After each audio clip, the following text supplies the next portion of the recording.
Hi guys, in today's video, I'm going to walk you through the process of deleting your Ome TV account. So if you decided to part ways with Ome TV and want to close your account, then follow this step-by-step guide for a smooth and hassle-free experience.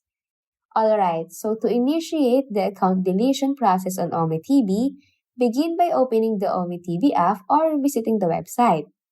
Now once logged in, click on your profile picture or avatar, and from the drop-down menu, select Settings to access your account settings.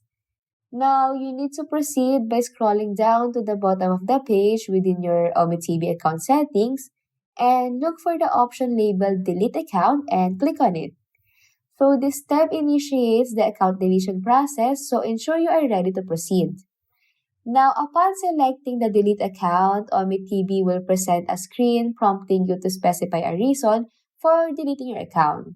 So choose the most relevant reason from the drop-down menu, and after making your selection, just click on Continue to proceed with the account deletion process.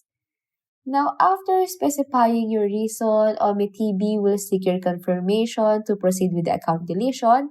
So to confirm and finalize the process, just click on Delete My Account. And this step ensures that your decision to delete the account is confirmed and implemented by Ome TV. And that's it! With these steps, your Ome TV account is successfully deleted. Now, if you found this video helpful, don't forget to hit that like button, drop a comment, share this content, and subscribe for more guides and tips.